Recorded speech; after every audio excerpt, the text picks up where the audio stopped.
Ya, kita kembali membahas terkait dengan kasus pembunuhan anak oleh ibu kandungnya sendiri yang terjadi di Bekasi. Masih bersama kami Pak Firdaus dan juga Mas Reza. Pak Firdaus, kalau dari hasil pemeriksaan polisi sendiri setelah meminta keterangan saksi, apakah sehari-hari ini pelaku hidup sendiri atau ada yang mendampingi? Ya, berdasarkan hasil keterangan tersangka dan juga suaminya, tersangka dan dua anaknya hidup sendirian di rumah tersebut. Nah, terkadang suaminya ini mengajarkan agama pergi keluar kota dalam waktu yang cukup lama, bisa sebulan, kadang 1,5 bulan, yang tidak balik ke rumah.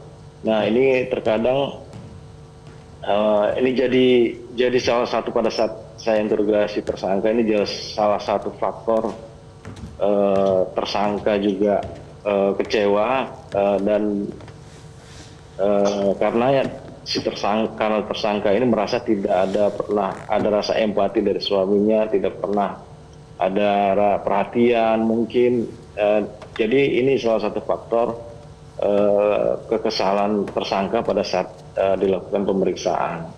Okay.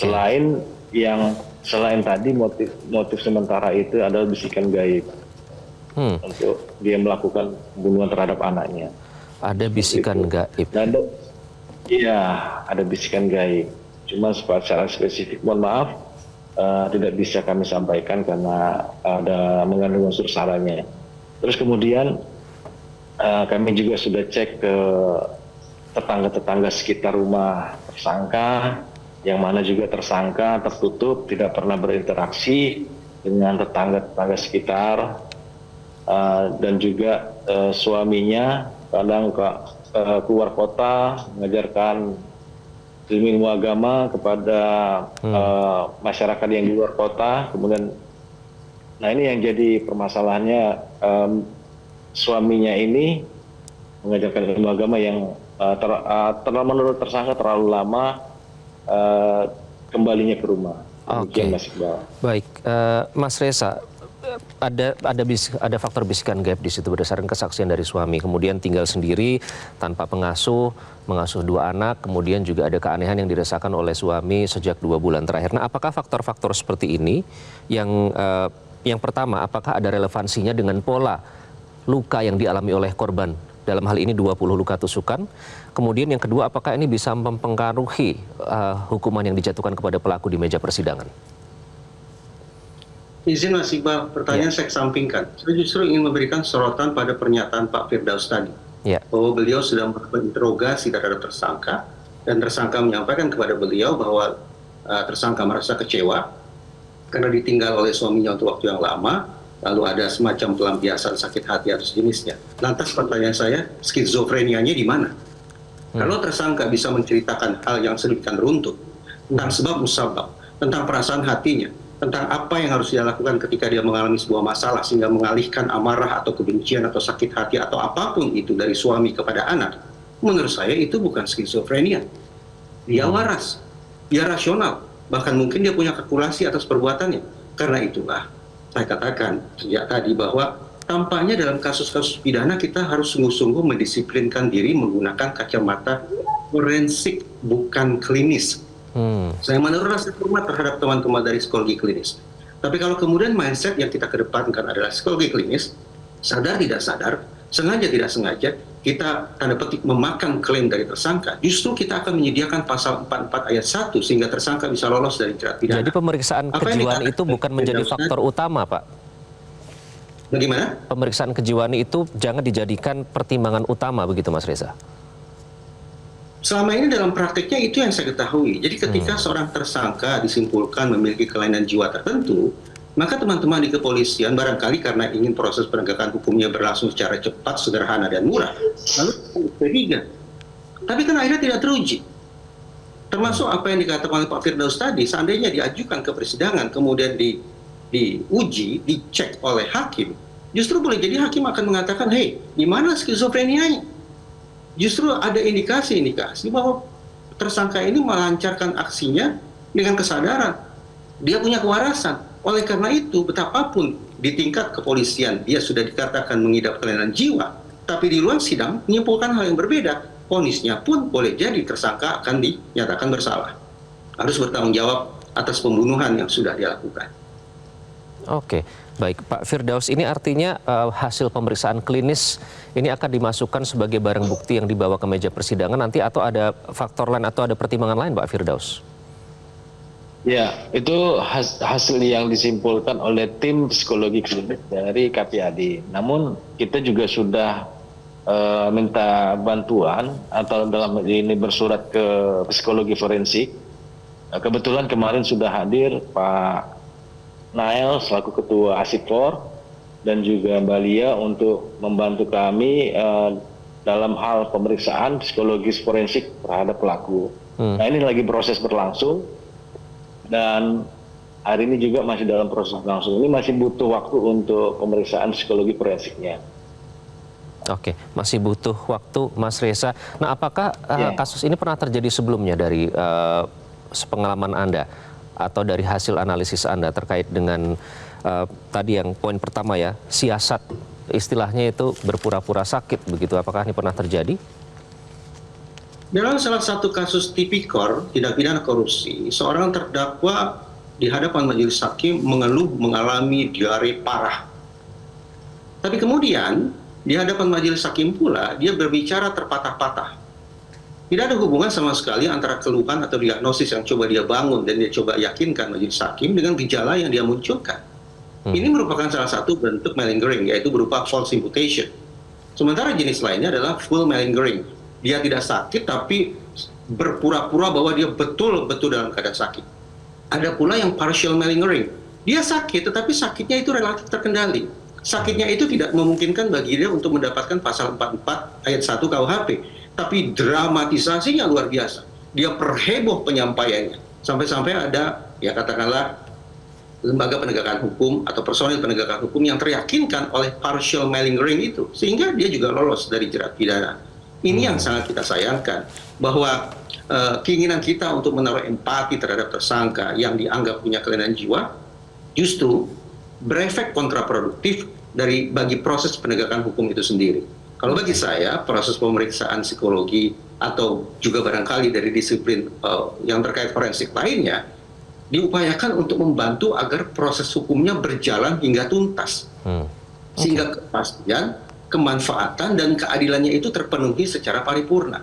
Bukan justru dengan membangun spirit bahwa bagaimana agar tersangka ditemukan kelainan jiwanya, lalu kita berikan pengobatan kepada dia.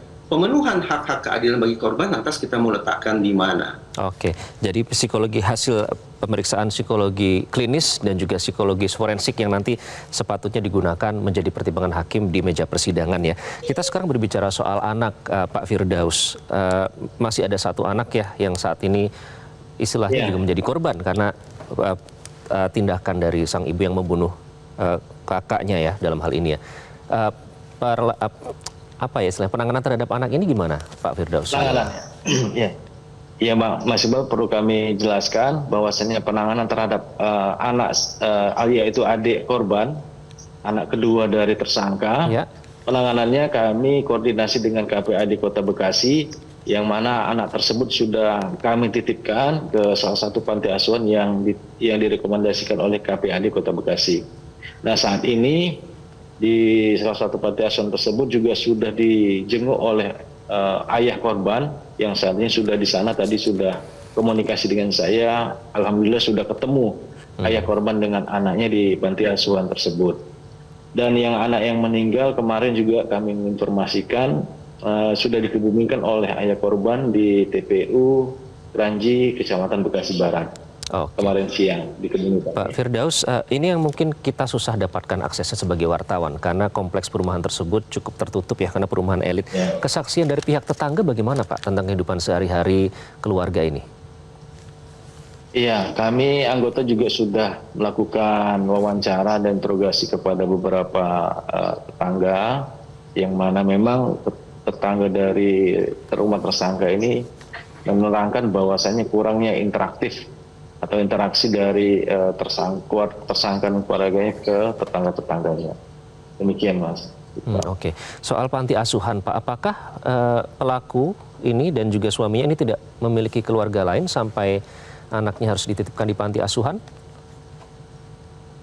Iya, itu dari hasil keputusan bersama kami dari tim penyidik PPA dan juga KPAD, karena dari pihak keluarganya juga belum secara aktif untuk berkomunikasi dengan kami untuk menangani anak tersebut. Makanya kami sudah sepakat dengan KPAD Kota Bekasi untuk menitipkan sementara di panti asuhan yang direkomendasikan oleh KPAD Kota Bekasi. Pak Firdaus, benarkah adiknya ini berada di lokasi pada saat pembunuhan itu terjadi? Iya, berdasarkan keterangan saksi NA yang pertama kali datang ke lokasi itu pun diminta bantu oleh suami tersangka, yang mana pada saat itu anak satunya lagi ini berada di rumah tersebut, dan pada saat itu langsung diamankan oleh saksi tersebut untuk dititipkan ke tetangga rumah sebelah, rumah tersangka. Baik, Mas Reza, keanehan ini disebut sudah terjadi 2 bulan sebelumnya. Apakah memungkinkan ada deteksi dini sehingga seharusnya ini bisa dicegah, Mas Reza? Poin bagus. Kalau kita tinjau dari sudut pandang klinis, jawabannya iya.